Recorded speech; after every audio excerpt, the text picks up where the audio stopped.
I the a-hole for not helping a lady at the doctor's office when she was having a hard time with her kids? Because of some arbitrary rule I don't understand, I have to go and see my therapist every month to have my antidepressant refilled. Don't know why this doctor requires me to do that. My last doctor was allowed to write a 3-month script, and I could call him if I needed help with anything. This doctor makes me come in for a whole damn therapy appointment, something I can't afford, but I have to have my meds. I'm searching for a new doctor. Anyway, rant over, sorry.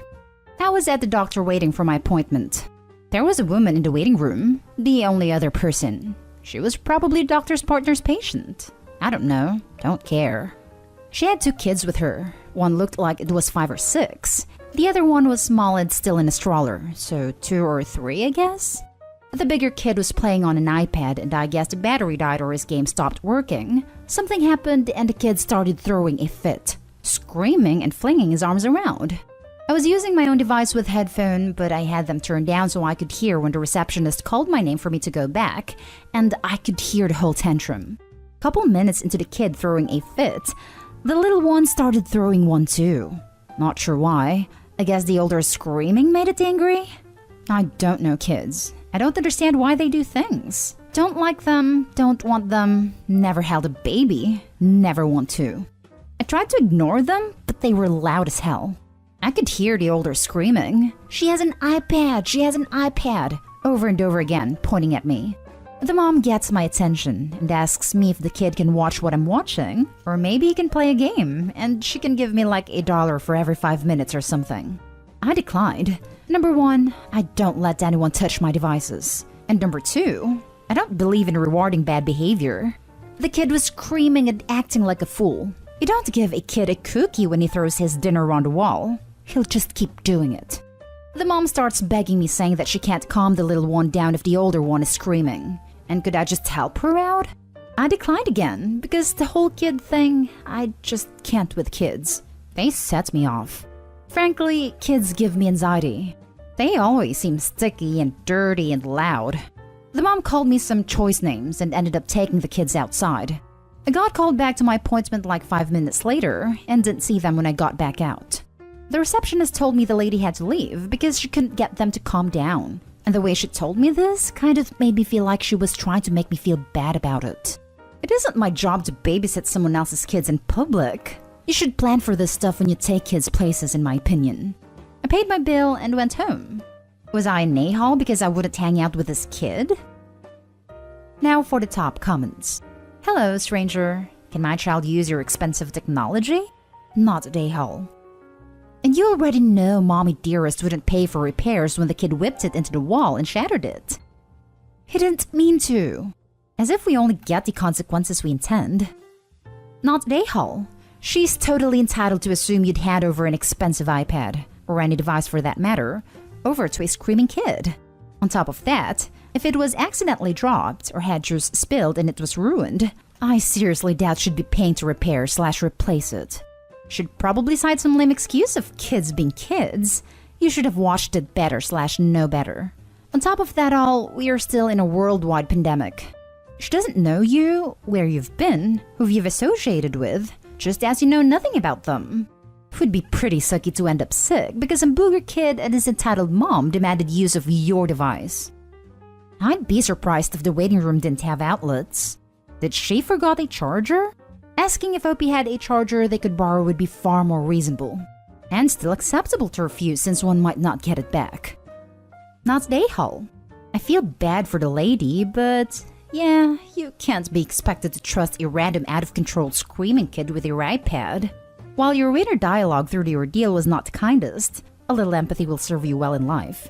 I do agree that you don't give in to a screaming kid. That just empowers the kid to do it more, do it louder, and they get what they want. Clearly, this mom had not set a lot of boundaries for the kid to escalate the situation so bad. So while she's not the a-hole entirely, she sure had made some lazy parenting choices to put her in this situation. The first instinct should not have been to ask a stranger to use the iPad. Her first instinct should be to have the kid occupy themselves, and if the tantrum started, apply appropriate redirection and discipline. Yeah, I know I need to work on my empathy. I'm having a hard time right now loving myself, let alone strangers. The isolation hasn't been good for me. The next story is titled, Am I the a-hole for walking out on dinner when friends ask me to leave? My group of friends made a reservation for dinner at a popular restaurant for 6 people. But when we got to the restaurant, one of my friends, let's call her Person A, brought along her boyfriend without advance notice to any of us, hence making the total number of people 7. We all know her boyfriend well and are pretty chill with him, so we thought to ask the restaurant if 7 guests is possible. Unfortunately, the restaurant was unable to accommodate 7 people as our reservation was stated for 6 people. This was also understandable as the restaurant was a popular one and packed during that night, so fair enough. At this point, Person A, who is kind of the leader of our friend group, turns to me and says, "Okay, I think you should leave so that we'll have 6 people." I was flabbergasted and shocked when I heard that. My other friends kept silent, and no one really spoke, so there was this awkward silence. I almost wanted to propose that perhaps we could have gone to a different restaurant down the street instead that could accommodate 7 people, for example. But I felt a surge of emotions and called her a heartless witch. My friends all looked at me in horror, and Person A clearly looked shocked as well. The next day, my friend, let's call her Person B, texted me and said that I overreacted and was an a-hole for calling Person A witch in public. I was confused by this as I thought that I wasn't a-hole in this situation. But maybe I was. I'm not sure. Am I the a-hole? Edit. Someone in the comments raised a valid point. The rest of my friends were couples, aka 3 couples in the group, and I'm the only single person in the group. Person A's boyfriend said he couldn't make it when we made a reservation long ago, but he suddenly showed up at the restaurant last minute. Maybe me being the only single person in the group made me instantly the odd one out. Now for the comments. Not the a-hole. You need new friends. Good friends don't ask you to leave so that an unexpected and unannounced +1 can take your place at the table. I know, right? If these were my ex-friends, they would be just that. Ex-friends. Shocking that your most supportive people who aren't your family just turned on you like that. They're not your friends, honey. I can't believe someone would do that. It really disgusts me. Not the a-hole. I feel like the 7th person should bow out in this situation. 100%. I've been in this exact situation with my ex and her friends. Told everyone it was no trouble. Took myself to the pizza bar down the street for a solo guy date and met up with a group after dinner. It was actually pretty nice. These are some cold-blooded women to just stand there in silence after a random attack like that. Pretending OP's completely understandable reaction and accurate characterization was somehow worse, just confirms it. Not the a-hole. Your language was harsh but honest. I think I would have done the same. If anyone were to leave, it should have been the boyfriend who was not invited. Or you could have just all gone to a different restaurant. Ejecting you from the party was a straight mean girl move. And they did it so fast too. Update. This thread is now locked and I wanted to give some sense of closure and update. Thank you to all for your insights and comments. I shared this thread with my friends, and they told me off and scolded me for actually sharing this in a public community. However, one of the couples, who I'm closest to in the group, reached out privately to me over text and told me that they felt bad and apologized for not speaking up. But that's it, I've had enough and will walk away. To emulate the example of Michael Jordan in The Last Dance, I would say, okay, you want to ask me to leave? Okay, fine, no problem. That's all I needed. I took it personal from then on. Now for the next story. Am I the a-hole for feeling this way? I wasn't invited to one of my best friend's engagement party. Me, Bob, and Rocky have been best friends since we were kids. We talk almost every day and have had a group chat that's just the 3 of us for almost a decade.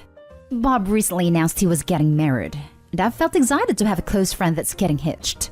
Yesterday was Bob's engagement party, and I wasn't invited. My sister openly asked why I wasn't there, and the only thing I could come up with was, I don't know. The venue was Rocky's house, a place I have been to thousands of times. Every single one of our mutual friends was there, and it was clear they were having a blast from all the story posts on social media. I definitely felt upset. After all, these are 2 of my best friends, and clearly they had vital roles in this event. I said, wow, clearly me and Bob aren't friends, and left our chat. Sometime after the party was over, they added me back and Rocky said, X person made the invite list. Bob said he didn't want to argue and claimed he wasn't really in charge of this party either. I can understand those excuses for a generic party, but when it's one of your best friends getting engaged? I felt like those were the two worst possible things they could have said to me when one of them was hosting the function at his house, and the other was the literal star of the show. I said, "It's never you guys," and left our chat again. This isn't the first time something like this has happened, but it's definitely the worst time. I've raised the same concern in the past as far as how they'll conveniently forget me whenever they do anything fun, but I genuinely feel different towards them after yesterday. Bob's engagement was a big event in my eyes, and all of his close friends were there except me. I feel like a ghost. I'm not sure if I have the right to be upset or if I'm overreacting. Not at A-Hall. What the hell kind of friends are those? Did they really expect you to believe that whoever made a guest list would be mad if they invite one of their best friends? I'm sorry, but I feel like you need new friends. The whole situation sucks. What the hell kind of friends are those? In case this is a real story, in my opinion, this happens when the friendship is not mutual. Opie thinks they are best friends, but his friend may only see him as acquaintances. This is the usual case. But in this case, it's a bit much that they're in an active group chat with 3 people for decades. Most group chats fall apart after a few weeks if people aren't active. So I can understand why Opie thought they were all besties. But yes, these are not his friends. I have an active daily group chat, 4 people, which included someone I thought was a good friend, who decided to just tell me she actually didn't like me for reasons she wouldn't explain. Some people are just shitty. It hurts, and it will take time to feel better. But Opie's better off spending his time with people who aren't awful to him. Not at A-Hall. You're not overreacting. They left you out, either on purpose or by accident, and neither excuse their behavior. Even if it was unintentional, that just shows they didn't care enough to think, is Opie invited? These people are not your friends. Not at A-Hall. So then who was in charge of the party? And why did Bob not step in? If you're such a best friend to these people, why did no one notice who was clearly missing? These people are A-Halls. Not for not wanting to be your friend, but for stringing you along and pretending like they are. Now for the last story. Am I the A-Hall for defying my mother-in-law? My 7-year-old son just developed an allergic reaction yesterday after dinner because his cousin accidentally fed him some peanuts, which is something he is highly allergic to. He developed red rashes all over his body, and he told us he felt itchy. I decided to make the move to drive him to the nearest hospital, and it was at that moment I was stopped by my mother-in-law. She told me that in the midst of this pandemic, it is unnecessary to pay a visit to the doctor, and that it's putting us at risk of getting the COVID-19 virus. She said he can have some over-the-counter medication, sleep it off, and it'll be fine tomorrow. She backed her statement up with how it has happened before. At that time we weren't aware of his peanut allergy. He slept it off and he was fine the next day. Now, I've heard of stories how fatal an allergic reaction can turn out, so obviously I wasn't going to put my son's life at stake just because my mother-in-law thinks she's right. I insisted on bringing my son to the hospital, and I did. At the hospital, my husband started sending me a chain of messages asking me why I humiliated his mother by not listening to her, that she sounded logical, and I was just being overly paranoid over an allergic reaction. Apparently, my mother-in-law is now victimizing herself, calling her sisters, crying and complaining about how I went against her wishes. My husband, who is working night shift, even ended his work earlier just to go back home to appease his mother for my supposed defiance. He didn't even ask about our child, or drop by at the hospital despite knowing we were there. The reason why I'm starting to doubt my stance is because at the hospital, the pediatrician assured me that it's just a common allergic reaction, that it wasn't anything endangering. Things are looking bad on me as a result. As if I was purposefully going against my mother-in-law, because now she was right about it. Am I the a-hole here? Should I have listened to her? Now everyone's turning their backs against me. The same applies to my husband. An anecdote. 1 year as a kid, I was stung by a cow ant, type of ground wasp, on the bottom of my foot. Foot swelled up, hurt, I got better. Second year, stung again in my foot by same type of wasp. Leg swelled to my knee, hurt like hell, I got better. Third time it happened, again, stung on the bottom of my foot, my leg very quickly swelled up to my bum, and my mom took me to urgent care. I was told next time to go directly to the hospital. Unsure why I wasn't prescribed an EpiPen, lol. Maybe it was just unavailable for my poor family and our lack of insurance. That next time, anaphylactic reaction may happen, and that I should avoid wasps of any kind now. At the point, allergies can accelerate even with minimal exposure to the allergen, in a scary way. Your mother-in-law knowing this has happened before without telling you makes me very concerned for the next time it will happen. She's not concerned about the child's reaction, but her own saving of face. Not at a-hole, mother-in-law needs to get a firm grip. Maybe a pair of shoes would have been useful to you during your yearly ritual of stomping on cow ants. 100% not at a-hole. Allergic reactions, especially when they develop into full-blown anaphylaxis, can lead to a very serious situation very quickly. Your mother-in-law sounds like a classic abusive narcissist, so good on you for not reinforcing her behavior. I'd have a sit down with your husband as well, and talk about why he didn't even ask about how his son was. I'm assuming you told him and that he didn't just hear it from your mother-in-law who may have spun the story. If you told him how bad it was, then you do need a serious chat about his priorities. Your grandkid dying is less of a problem than being ignored, of course. Imagine the horror of having a daughter-in-law that puts the health of a child over your feelings. Pfft, the lady should read up on allergies. Not at a-hole. Go to an allergy doctor and have your kid officially evaluated. Maybe this time an EpiPen would be good to have handy too. Your whole family is a little too blasé about your kid. Imagine the surprised Pikachu face on your mother-in-law's face if your kid's throat swelled up and your kid suffocated. And peanuts? They should be banned from the house, in any form, for the foreseeable forever. The whole "this happened before, but we didn't tell you, it's no big deal" thing makes the fact the child has been fed peanuts again very concerning. Agree with your judgment and advice.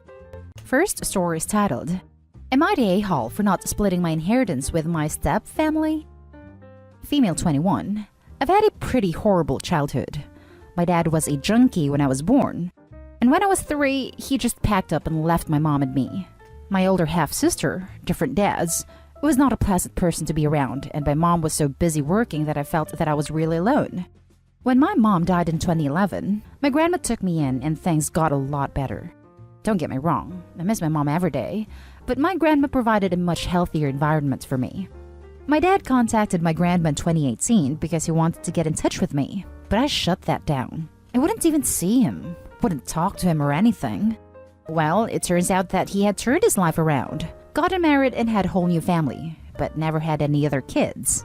He wanted to get to know me because he found out he had a stage 5 pancreatic cancer, but I didn't want anything to do with him. I never contacted him back.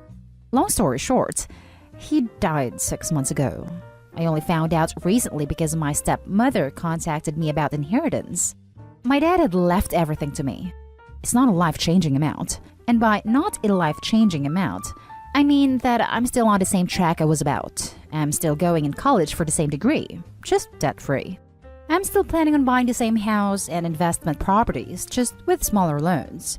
It will improve my life so much, but I'm still going to work and do the same thing I was going to do before. But he made me beneficiary of his life insurance, $100,000. Left me savings, $35,000, and his house, which in this market I could sell for around $400,000. I mean, with this money I could have college paid for, buy a house and some investment properties, and still have a nice nest egg to fall back on in case of hard times. She gave me the contact information for the lawyer handling this estate. The problem is that his wife hadn't ever planned on working again. She had quit her job when she moved in with my dad and hasn't worked in 6 years. She was telling me that it would be wrong to keep all of the money, especially since I never made up with him, and that I needed to split it 4 ways so that she and my siblings could have an equal share. I told her she could pound sand because he abandoned me for years and she got all the best parts of my dad, and all I got was the inheritance, and I hung up. I contacted a lawyer and everything is cut and dry. He left his wife and stepkids $100 each and left everything else to me, but I'm starting to feel bad for his wife. Would I be the a-hole if I did split the money? I mean, my dad never did anything for me, so this last grand gesture is really all I have. Edit. They're living in the house and she's not on the title. I'm planning on hiring a property management company and writing up an official lease. I don't want to make them homeless, and I'm not planning on selling the house right away. But I don't want to make any mistakes and lose the house by having her live in it. thus the property management company. I'm going to talk to my grandma on my dad's side and see if I can figure out why my dad left his other family out of the will. Now for the top comments before reading the poster's little update. Not a-hole. You don't know his wife. You don't owe her anything. If your father left them each $100, he knew what he was doing. That inheritance is yours. Good luck in your future. He left those tiny amounts so they'd never be able to contest the will. He knew what he was doing and did it on purpose. You owe them nothing. Not a-hole. 100% not a-hole. Your dad made the decision to leave absolutely everything to you, so he clearly felt you deserved it, / needed it, and they didn't. Feels to me like he was thinking along the same lines as you, realizing he'd shortchanged you on a relationship, so all he could do was leave you an inheritance. Keep the money. It's what your dad wanted. I agree. He probably saw that step family expected the money and realized he lost his relationship, so he probably tried to put in one last good word to Opie so that he wouldn't seem as horrible. They probably deserved getting 100 each. Not a-hole. Not a-hole. I'm telling you right now, those people will most likely destroy that house. Protect yourself from that in the lease you are writing up. Yeah, I agree that there's a risk of retaliation under the circumstances that is likely not worth it to Opie. I know Opie doesn't want them to be homeless, and they won't be. They'll just live in a different home. That's not Opie's. And now for the update. Okay, wow, I just got off the phone with my grandma. I messaged her on Facebook and she gave me her number. I called her during my break. Apparently, my grandma hates my stepmom. I mean, I don't even know where to start. So I guess my dad wanted to reach out to me a lot sooner than he did, but his wife kept on convincing him not to, because she was saying if he got in touch with anyone from his junkie days, he would relapse. On top of that, they never actually got married. They had a ceremony 6 years ago, but they didn't sign any marriage license because they thought my mom was still alive and that he was married to my mom. She didn't want him to reach out for a divorce because, again, he might have relapsed. And the nail in the coffin, she was almost certainly cheating on him. I don't want to get into all the drama about that whole thing, but the only reason I didn't throw her out is because she got rid of the proof and didn't have any way to confirm it was more the next thing for years. Basically, it was a dysfunctional marriage, and by the end of everything, he didn't have the energy to deal with her, so he just let her be. Personally, what I think is that she never wanted me to be part of their perfect family. If he had reached out to my mom for a divorce, then he'd probably want to reach out to me too. Like I said, I wasn't super privy to information about his life until recently. Now for the next story. Am I the a-hole for refusing to help support my brother's family despite that I stole their inheritance? I, 26 male, have been with my girlfriend, 24 female, for 10 years, and we have a 6-year-old son. My parents died when I was young, so my brother, 50 male, we were born far apart, was the one who primarily raised me. My brother was an extremely intelligent man, so he did well in life and was extremely well off. Not a billionaire or anything like that, but still wealthy. A few months ago, my brother passed away. He had an ex-girlfriend, 40 female, they broke up a few years ago, and 3 children, 21 female, 20 female, and a 19 female. I don't know why exactly, but he always disdained his immediate family, not counting me obviously, and before he died, disinherited his 3 children from his will. My brother also had a girlfriend, 25 female, and she was pregnant when he passed away. His unborn child didn't get anything since he wasn't born at the time of his death. Yesterday, my brother's girlfriend, the young one, contacted me asking if I could help support her and her newborn son with some of the inheritance. I thought about it for a few minutes, but ended up telling her no. She accused me of being selfish and went off about how I stole her children and my brother's daughter's money until I hung up. I can see where she's coming from, but I generally don't understand how she and her child are my responsibility. Am I the a-hole? Your brother sounds like he was a major douche. His first 3 kids are grown. However, his new baby on the way is going to have a much harder than necessary life due to your brother's choices. No a-holes here if you want to hold on to that inheritance. However, that baby is the biggest victim in all of this. Not to mention, the brother's oldest child, 21, was born when he was 29, and his wife was 19, and his new girlfriend was 25 years younger than him. You're the a-hole. While legally you may not have to do anything for this infant child of your brother and his extremely young girlfriend, morally it would be right to share the money with his minor children. Your brother also sounds like an a-hole, but he's dead, so I guess he can be granted his status posthumously. You're the a-hole. She's still pregnant. He probably didn't even have any time to change his will yet. Here's what's going to happen next if the girlfriend is smart. She's going to hire a lawyer who will sue the estate. See, wills are funny. You can explicitly exclude someone, but if there is a reasonable grounds to assume someone was mistakenly not included, like an unborn child for example, then the court has the power to modify the will. That kiddo's gonna get half of their father's estate, and you're a terrible person for wanting to leave the mother of your brother's unborn child destitute.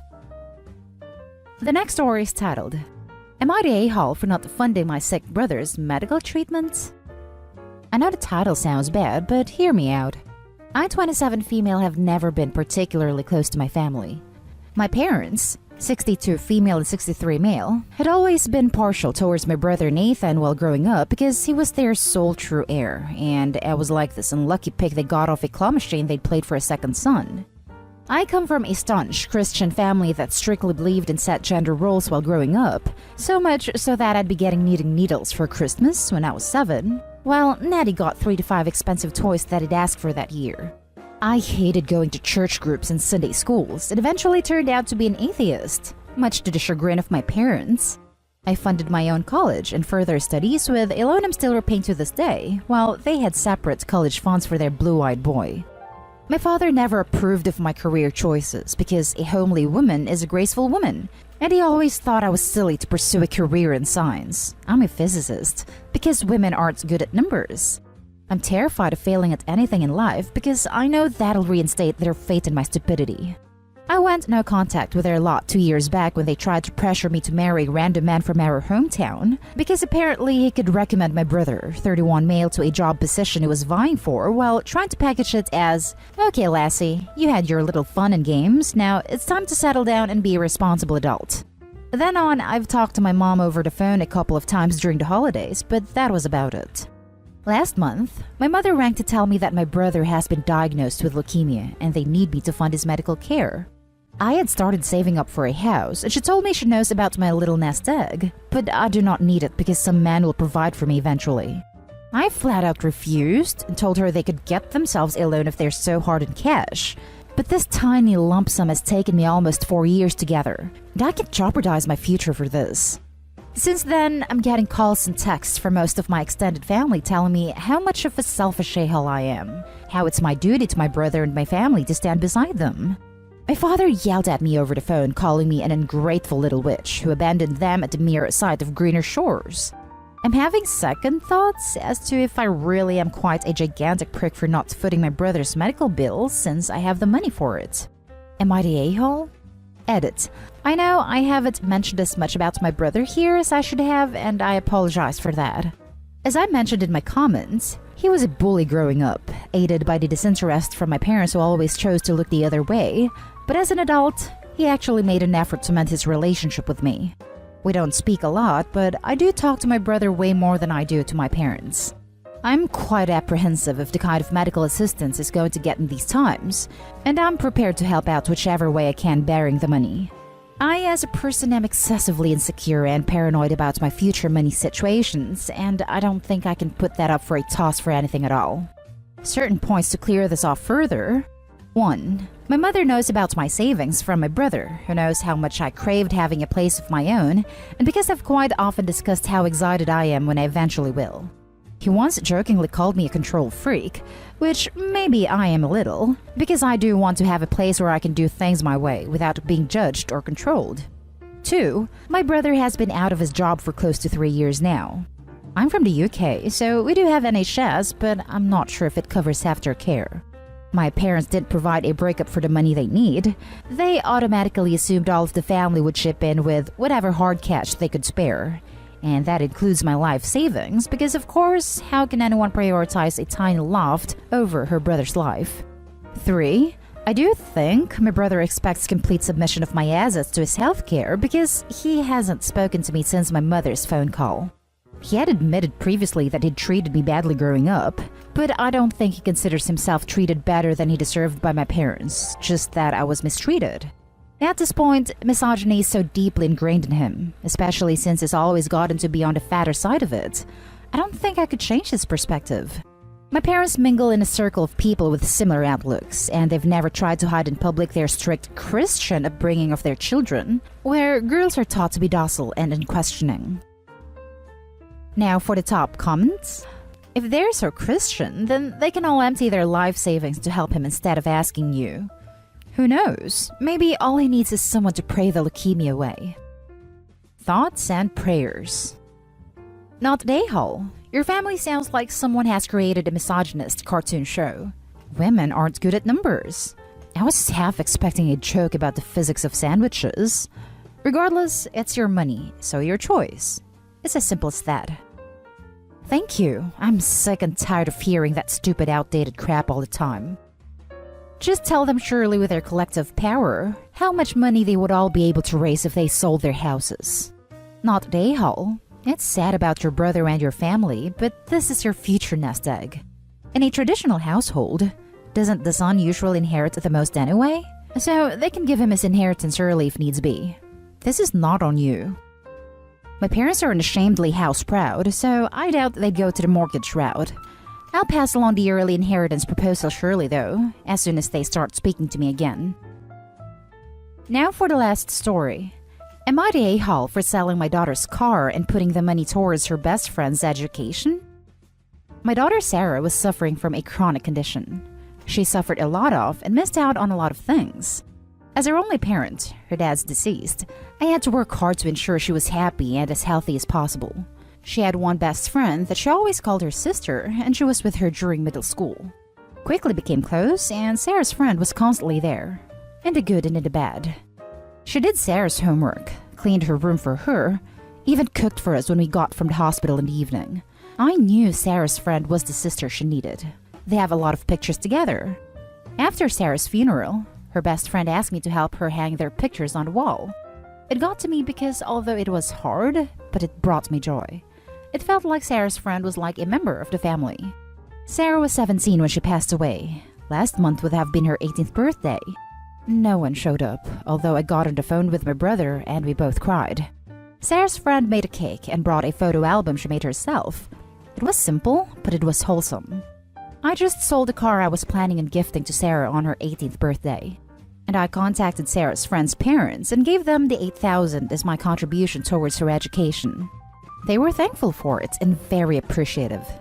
Yesterday, my brother mentioned not seeing the car, so I told him that I sold it and what I did with the money. And he started throwing a tantrum, saying I shouldn't have done it, and said that I'm not thinking rationally and acting out of emotions because he thought that the car was going to my younger brother, who walks 30 minutes to university and work every day.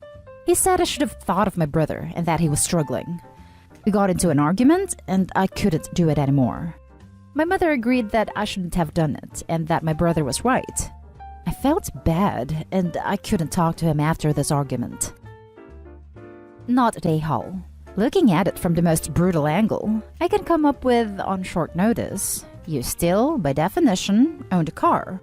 As such, you get to make the decision on how to dispense with it. From a softer angle, Sarah and her friend were close, and you opted to honor that closeness. I get the younger brother situation isn't great, but your, I presume, older brother doesn't get to tell you how to do things. If you want a brutal angle, your surviving family's annoyed they weren't able to profit from your daughter's death. Screw him. Didn't even turn up to the funeral either. Didn't even put in the same effort that the cliché greedy grandkids put in when their relatives are ill. I read it as they didn't visit on her birthday rather than the funeral. Still, absolutely not a-hole. Not a-hole. Did your brothers or your mother pay for any part of this car? Were they willing to buy it for your brother? If the answer is no, you were 100% not an a-hole. It was 100% your decision what to do with the item you bought. Am I the a-hole for having my husband fired? Can't believe I'm posting here, but here I go. I, 29 female, have an ex, 34 male, Richard. It's been 3 years since we separated due to him being abusive and cheating. But we are not divorced as divorce is expensive in my country. And whenever I apply for divorce, Richard insists on meditation. So divorce is never granted as one of us tries to save the marriage. He lives with his mistress and they have a kid together that was conceived when we were still together. Due to both of them harassing and mistreating me, I have a restraining order against both of them. My employer is aware of all of this, as the utility company my ex works for supplies the buildings their offices are at, one of the major suppliers in the country. Now to the actual events. Due to restrictions, everyone is currently working from home with a few days in the office. Richard decided to show up at my work with his kid and demanded to see me for child support money since we are still legally married. As my employer is aware of the situation, the reception refused to tell him if I'm in the office or not. I was, and asked Richard to leave. Richard did not, and security was called. As he was with his child, security couldn't use force to remove Richard, so reception threatened to call the utility company he works for. Richard didn't believe the reception can do it. So long story short, him and his mistress were fired with immediate effect, as Richard showing up at my work has been seen as gross misconduct, and they discovered Richard was his mistress's boss. Apparently his employer didn't know they were together, and it's strictly forbidden to have a relationship with someone who is directly employed by you. The utility company apologized for Richard's actions and gave a considerable discount for their services to make sure the news of what happened wouldn't spread. Since they were fired, I'm getting calls from unknown numbers of various Richards / his mistress's family members and friends, saying I'm responsible for it and just a jealous a-hole for getting them fired to get Richard back. We still have some friends in common, and they believe getting him fired and losing the only source of income they have is too harsh, and I should have prevented that. / shouldn't have spoken in the beginning about what happened. Am I the a-hole? Edit. Just not to repeat myself in the comments. His family believes it's okay to have several partners and be responsible for kids even they are from an affair. And according to our mutual friends, he spreads a lie that I couldn't get pregnant. I don't want and never wanted kids. So his mistress helped us with that. But then I overreacted and called it cheating. So he had to stay with her to support the kid. It's the same as what he pulled in the court when we were getting divorced alongside with his "I still love her and should have communicated better" lies. So the court wouldn't grant a divorce, as they believe he is trying to save the marriage and I'm being unreasonable. Now for the top comments before the little update. Oh dear, this better be a joke. He asked you for child support for his adultery kid? WTF? Not stay home. Him and his family believes if the child was conceived in the marriage, the other party should accept them even if it's from adultery. They also had a go at me for separating with him due to cheating, because in their eyes, it's okay to be with several people. I'm so sorry, but why the holy name did you marry this creature? What species is it? I guess the reason was the same how everyone else got into a toxic relationship. He wasn't like that, was loving and caring. I didn't know his family's views and other issues they have until after separating from him. Before that, they seemed fairly normal. A guy you have restraining order against showed up at your job, made a scene and got fired. You're obviously not stay hall here. This is absolutely the consequence of his own actions. It doesn't seem like Opie called anyone herself, and even if she did, I'd still vote not stay home. I feel awful for her. She must have been put through a lot in that relationship for thinking even for a second this is her fault. And unfortunately, it's not over for her yet. I hope she's able to completely get away from this guy. Not stay home. It doesn't even sound like you actually had a role in any of this. Like it all went down with you unaware even. I was informed he was in the office building by my manager as he had a meeting not too far from the reception. He knew about the situation, as he gave me a lot of time off to recover from the breakup a few years back and made sure I'm okay. He knows my reaction on Richard and that his presence generally makes me feel terrified. I assume Richard possibly heard some of the staff members saying I'm in the office as they were passing by, since it seems rather strange that he knew when to show up. Edit 2. Thank you for the support. I'm getting a bit overwhelmed trying to reply to everyone, but just want to point out a few things. His family's beliefs are not normal for the country, and I'm pretty sure they'd change if the situation would be the other way around. My boss is also incredibly frustrated with the situation, so he gave me contacts of his friend who happens to be a family lawyer, who agreed to help me out at a discounted rate as he owes my boss a few favors. He sees why courts take that long and will try his best to make sure divorce is granted. He also works as no win, no fee, and believes we can win the case and get Richard to cover the outstanding fees. And most importantly, no, I have not been paying child support to him and was not instructed to. The bit of claiming the child is mine as his mistress is his surrogate can be a bit complicated, but Mr. Lawyer, who I now owe a beer to, said courts can't make me pay or accept it since there is no evidence of any agreement. Next story is titled, Am I the a-hole for making a scene in public? My boyfriend and I were vacuuming the car in the gas station. He asked to see his phone, and when I handed it to him a few seconds later, he puts the vacuum literally on my face. Literally right next to my lips. Not even a full inch away from my lips. I freak out and try to smack his phone out of his hand and scream WTF. He tells me it's a joke, and how I'm overreacting and yelling in public. I won't lie, I've been feeling sick for the past couple days, so I've been semi-emotional. So I started crying because all I can think about is that nasty thing that never gets washed. It has been vacuuming up BS literally being on my face. My boyfriend has stated I've created an issue, and how he would never act like that. How it was a joke and how he will only be serious with me from now on. How he was just trying to make a funny TikTok. How he can't joke with me. I feel like an A now. Did I overreact? Am I the a-hole? Edit. I got my booster a couple days ago and have been having a rough time. Like laying on a cold tile floor to snap out of my dizzy/nausea and fever. I've been having bad headaches. It's made me semi-emotional because I've just been feeling like crap. And it's been super hard on me. Today was supposed to be getting fresh air and trying to feel better. Not that it's any excuse for me reacting the way I did. I just wanted to explain why I was semi-emotional already. Edit number 2. He wants to post it. And honestly, I don't have the energy to argue. So if you see it on TikTok, don't like it, please. Not stay home. You didn't laugh. It wasn't a joke. It was a joke is what a-holes say when they called out for their a-holery. Yeah, you always say something completely awful is a joke. But I'm never laughing. That's kind of a red flag that you guys are incompatible. It's okay. Some people enjoy stupid physical pranks and they are welcome to enjoy each other's company. But there's no reason you have to put up with it. Yep, if this is a pattern, it's time to say bye-bye. Perhaps do it on camera with a sick burn and put it on TikTok. See how he likes it.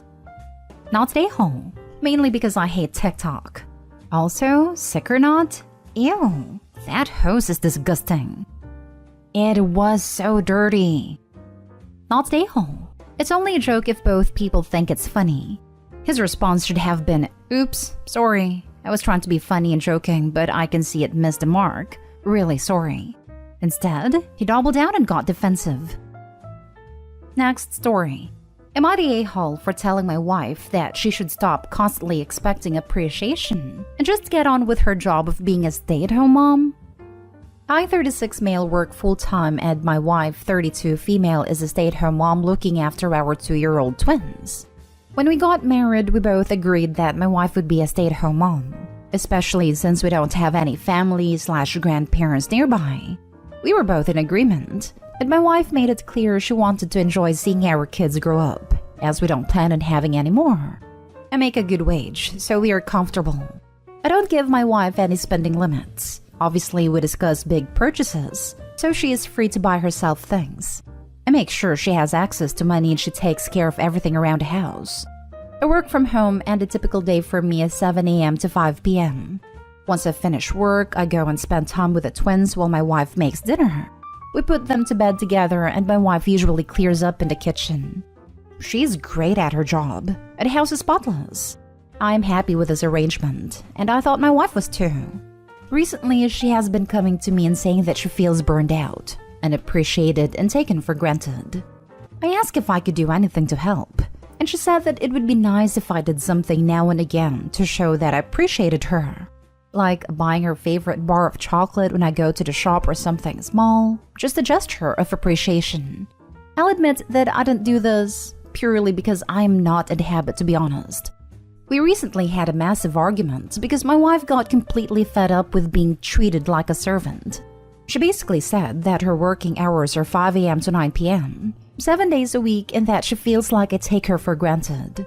I told her that I understand it's a tough job, but we both get on with our respective roles. I I never ask her to thank me for making money. I think it's cringeworthy. I get on with my job because I have to provide for my family, whereas she wants presents and treats for doing her job. I essentially said this to her, and now I'm wondering if I'm the a-hole. Looking after kids and house is tiring, and she does work hard and takes care of everything. But at the same time, do I need to thank her on bended knee and buy her things just for doing her job? Am I the a-hole? Now for the comments. You're the a-hole.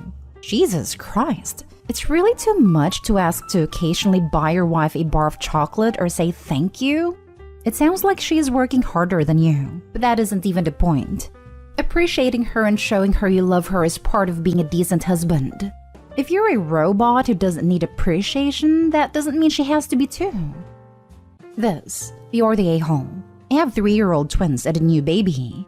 I've been a mother every waking and sleeping minutes of the day for just over 3 years, not including a 9-month pregnancy with 2 babies that equaled 9 months of illness, sickness, and a broken body.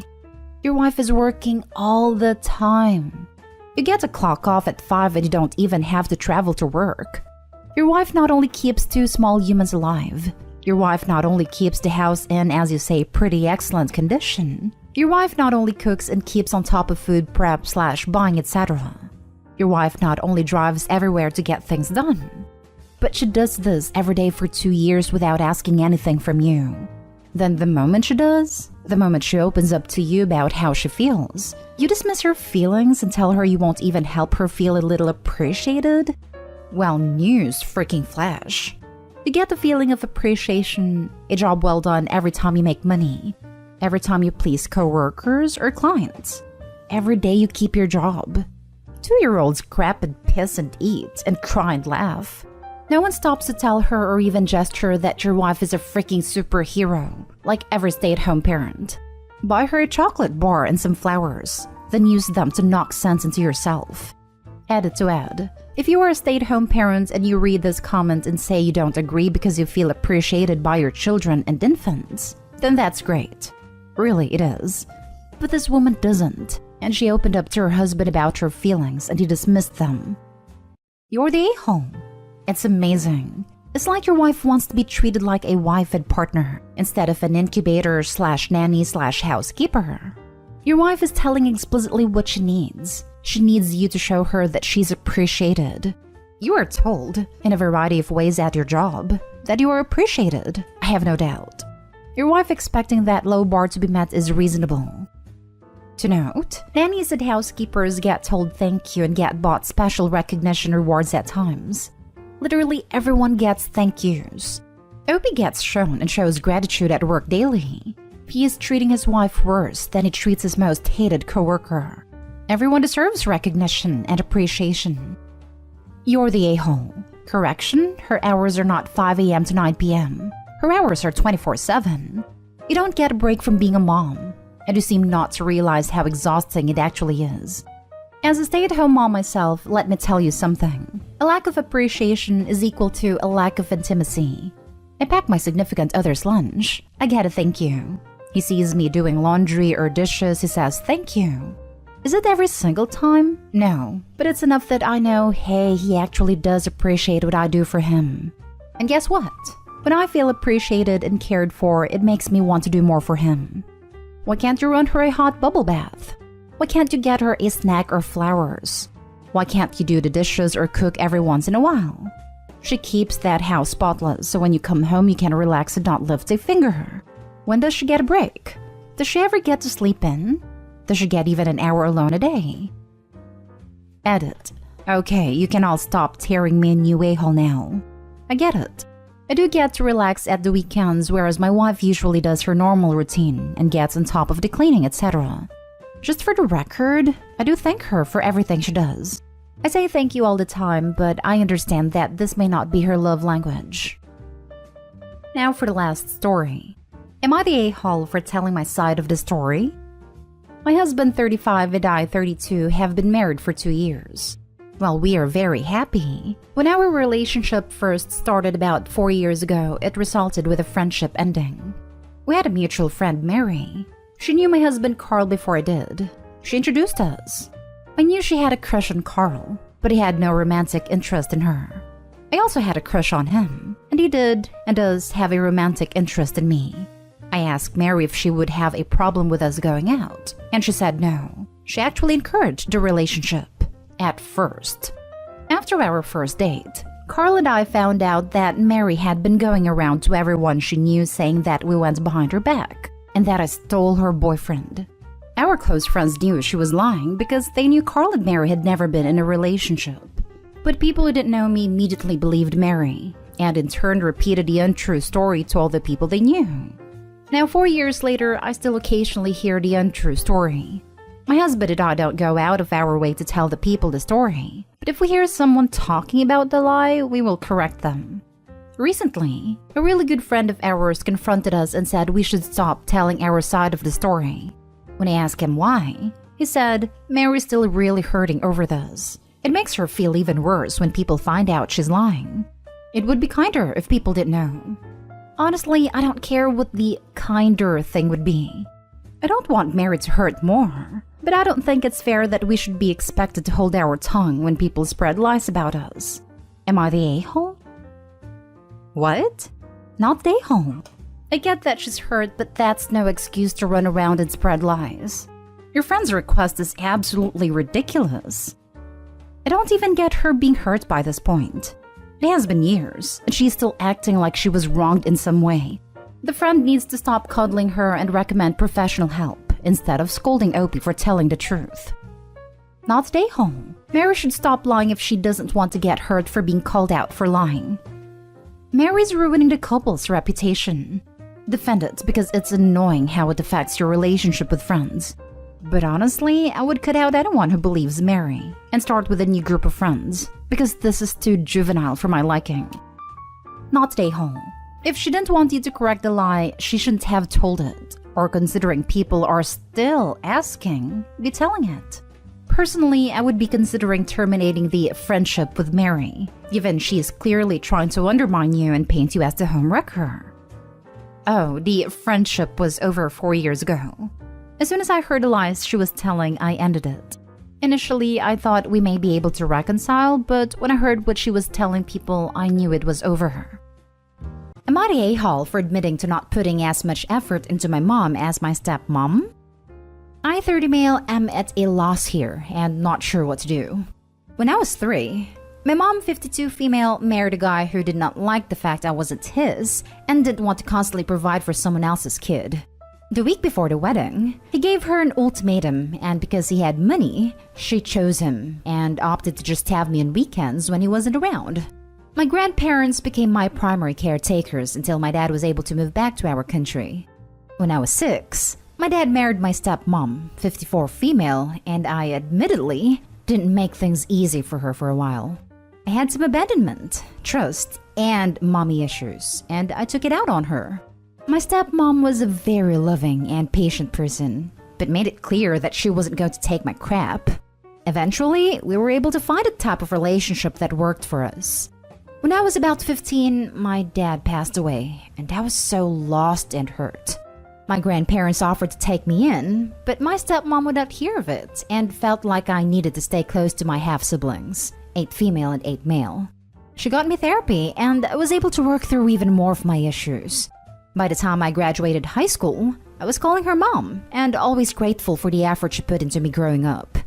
5 years ago, my stepmom was diagnosed with cancer, and I was devastated.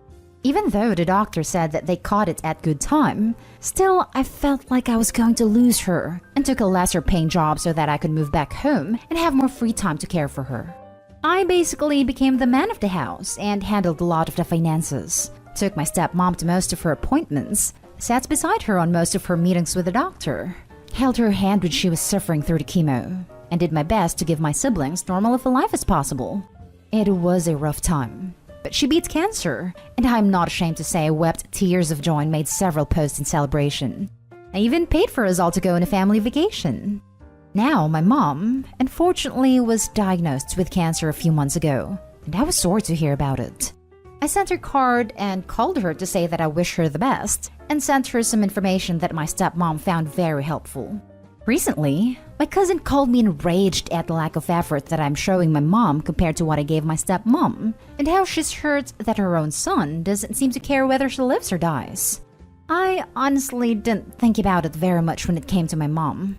I'm sad for her, but I don't feel like this would wreck my world sad. Am I the a-hole for not caring very much about my mom getting cancer? Now for the top comments. Not the a-hole. Your mom made her bed. She should lie in it. Well, if it isn't the consequences of my actions. Not the a-hole. You have a close and loving relationship with your stepmom while you don't with your mom. So your feelings about losing your mom aren't as strong. Anyway, it sounds like you lost her. Really, she chose to lose you a long time ago. Your feelings are just fine and normal. What should you do? Well, you could call or visit more often, but keep in mind you might be berated for neglecting your mom, which could open up a whole can of worms about what you did in the past.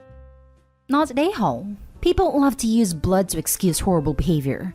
You can't hate them, they're your mom. Or, let it go, I mean their family. But never once are these arguments weighing in how we should hold family to a higher standard. You're not getting revenge here, you're returning the same energy. Nothing wrong with that. Ask yourself this. If this was a random friend who treated you this way, would you even consider their feelings? Not the a-hole. Your mom made her choice when she chose her new husband over you. She's hurt that her own son doesn't seem to care whether she lives or dies? Try being discarded by your own mother when you're a kid. Your stepmother actually took on the role of motherhood and was actually there for you, and you returned the favor. Motherhood is a privilege, not a right. Now for the next story. Am I the a-hole for telling my mom she can't see her grandson unless she changes her attitude? My husband, 33, and I, 31, are pregnant with our first child after trying for a year now. We found out that we're having a baby boy, and we're so thrilled. So we decided that we were going to do a small gender reveal party. My mom always wanted a granddaughter, and she even wore all pink to the gender reveal. When the blue confetti came out, everyone cheered. Except for my mom.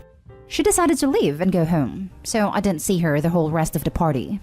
After the party, I decided to get on social media, and the first thing that popped up was a post from my mom saying, "Worst day ever."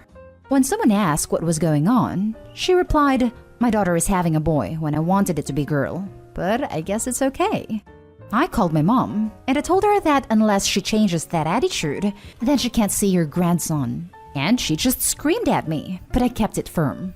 My husband and in-laws agree with me, but other relatives called me an a-hole. So, am I? Not the a-hole. Imagine a grown-up acting like a petulant child who didn't get their own way. I'm sure she'll come around, but be on guard that she doesn't eventually show favoritism to any future granddaughters. You may need to continue to protect your son from this woman. Precisely. Opie, it's okay for your mom to be disappointed, but it's not okay for her to complain about it publicly. I've seen a lot of AITA posts about husbands/fathers being disappointed that they are having a girl, or that they have all girls and no boys. And they are roundly and correctly branded as a-holes. Your mom is as well, for the same reason. Hold firm on your boundary. Not the a-hole. Not the a-hole. Worst day ever? We can all think of worse. Congratulations on your happy news. Incidentally, we just found out this past year that our older child is a daughter, not a son. I always kinda wanted a daughter, not to the point of being disappointed in a son, mind you. And now I have one. Life is weird. Worst day ever is the kind of thing my 5-year-old says when he doesn't get his way. And I don't let him get away with that kind of behavior. I think that Opie's mother can be held to at least the same standard as a 5-year-old, right? Not the a-hole. Not the a-hole. Your child doesn't need a grandparent treating them like crap because they're not the gender she was wanting them to be. You don't need to support her immature and disgusting reaction. Not the a-hole. Any judgments about gender reveal parties aside, your child's gender is not about her. It's not even about you either. Technically speaking, you didn't choose to have a boy. She's practically shaming you for getting pregnant with a child of the wrong gender. Next story is titled, Am I the a-hole for telling my sister that she's not an adoptive parent? I, 34 female, have 3 kids. 2 are adopted from China. 3 years ago, we got matched. We decided to announce it to the family at our Christmas party.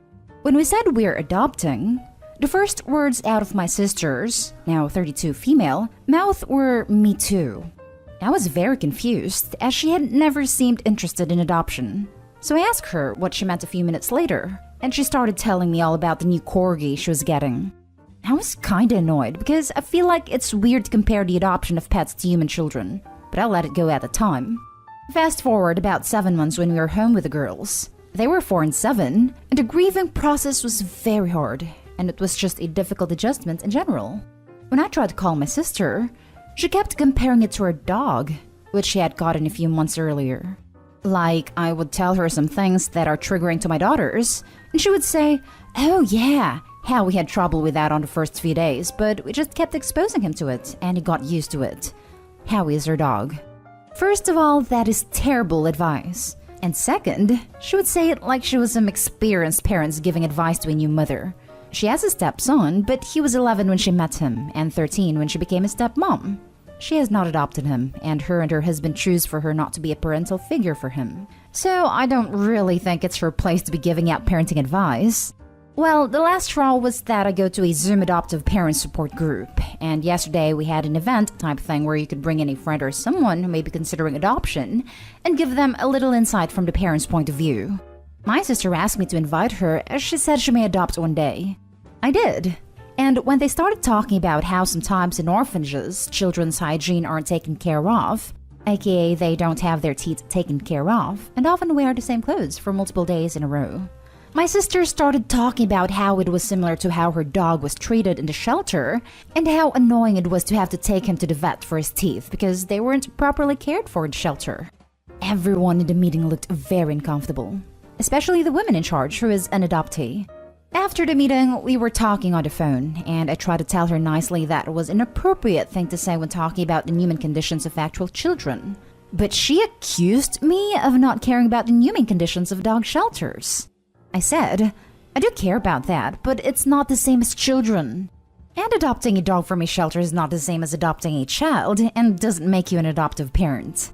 She hung up on me and blocked me on Facebook. Did I say something wrong? Am I the a-hole here? Edit. I did invite her specifically. I reposted the event to my Facebook page, and my sister messaged and asked me to invite her. And this was not a conversation type thing. It was a presentation put on by the group leader / agency rep, so I didn't think she would have much time to talk. And also, I thought this would help her learn more about actual adoption and how different it is to animal adoption. Edit 2. I do understand what it's like to have a dog and how they're like a baby in some way. I have 4, but I still would never compare the adoption of my dogs versus the adoption of my daughters. Now for the top comments. Not the a-hole. You're right. And I speak as someone who adopted animals instead of kids and can't biologically have children. I call my pets my babies, and I have a hardcore bleeding heart for animals that are mistreated or neglected, or in shelters that don't provide what they need. But it's apples and oranges to human adoption. The state of orphanages that neglect their kids can be awful and heartbreaking. I have 2 adopted sisters from Ukraine who came from an orphanage where they were not fed enough and have very little human contact. And it's a completely separate issue. Both are terrible circumstances, and both can manifest really difficult issues once the adoptee finds their new home. But they are not the same issue and can't be compared that way. I agree. The 2 things just aren't comparable. It's like saying comparing apples to oranges. OP, you need to either set boundaries with your sister or get it drilled into her head that it's not the same thing. To be honest, she sounds kind of jealous of you adopting and all of the support and attention she thinks you're getting. She either won't / can't adopt, and is trying to earn that attention or make up for it with what she thinks is the next best thing. So either set up some boundaries, like shutting her down, establishing what she did in the meeting was not to happen again, and was unacceptable, etc. Or just get it bolted to her forehead that an adopted child and adopted dog are not the same. Not the a-hole. Not the a-hole. Dogs and cats aren't human children. I'm a bleeding heart tree hugger and wish more people cared about their pets. But it's not the same thing. And it's incredibly insensitive of your sister to not see that line at all. Yeah, it's like a layman saying they are a insert credentialed/licensed professional here instead of a hobbyist, enthusiast, someone knowledgeable, etc. I consider it akin to a homeopath improperly claiming to be an MD or someone telling an educator with an MA in education they're also a school teacher. Not Dayhall, and your sister is delusional. Don't get me wrong, I love my cat and she's my baby, but I don't go around saying I'm a single parent, WTF. Seriously, your sister is badass crazy. Now for the last story. Am I the a-hole for staying quiet when my stepmom tells my stepsister I chose them? So my dad married Jane 7 years ago. She was a new mom, recently out of a bad relationship with the father of her daughter, and my dad was recently widowed.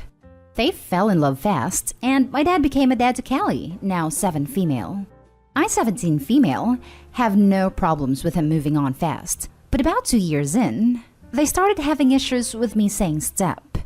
They told me it was going to give Callie complex and take from her having a nice perfect family. I told them I wasn't going to call Jane mom or refer to her as my mom, and they would have to deal with it. So Jane decided to flip the script. She would tell Callie that I chose them, that I chose Jane to be my new mommy, and Callie to be the sister I always wanted but never had. It's not at all true, but I'm not out here trying to crush little kids. Then recently, Jane's family decided to do this photo shoot of all the mothers and their children.